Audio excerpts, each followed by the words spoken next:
Right now, close your eyes and imagine you could fly. Not in a dream, not in a movie. Right now, standing where you are, you lift off the ground. It feels incredible for about 10 seconds. Then a strange thing happens. Your brain doesn't actually know what to do with you. Because here's the truth, nobody tells you in the comic books. Your brain didn't evolve to handle superpowers. It evolved to handle exactly one body, moving through gravity, at exactly one speed, in exactly one way. And the moment you break those rules, something inside your head starts to break too. Neuroscientists have spent decades studying something called the body schema, your brain's constantly updated internal map of where your body is and what it can do. Researcher Angelo Maravita has shown that this map isn't fixed.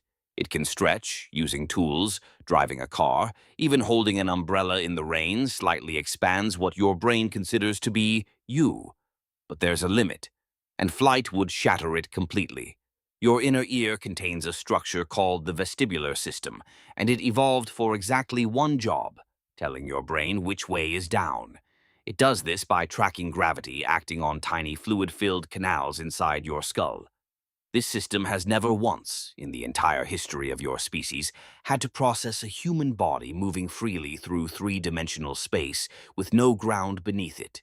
Which means the instant you took off flying, your vestibular system would start sending your brain information it has never received before. Some researchers who study spatial disorientation in pilots believe an untrained human suddenly capable of flight would experience something close to constant vertigo, the same disorienting, nauseating confusion astronauts and fighter pilots train for years to manage. Your superpower wouldn't feel like freedom. It would feel like the worst carnival ride of your life, permanently. Now imagine a different power. Super strength. This one seems simpler. More muscle, more force. Easy.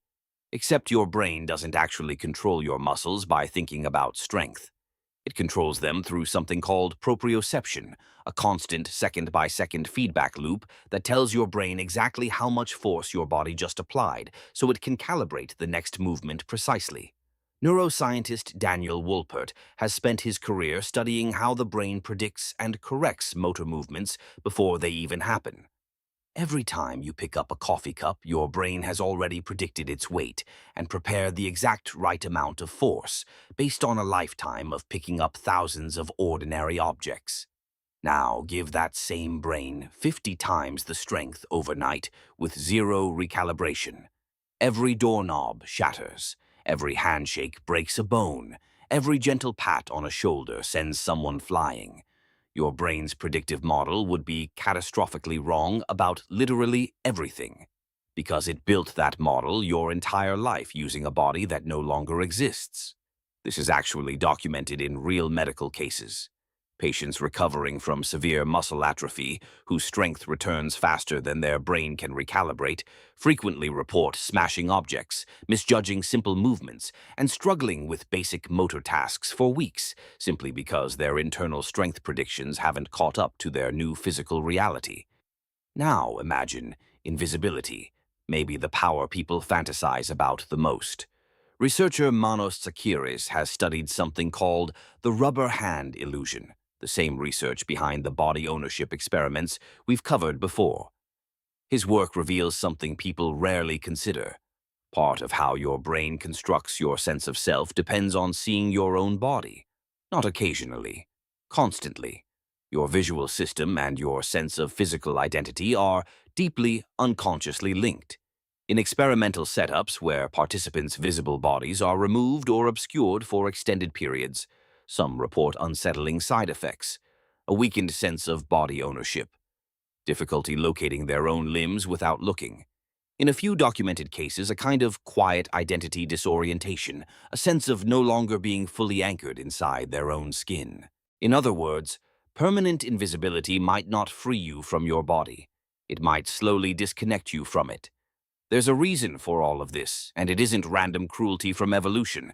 Your brain is not a general-purpose machine built for infinite possibility.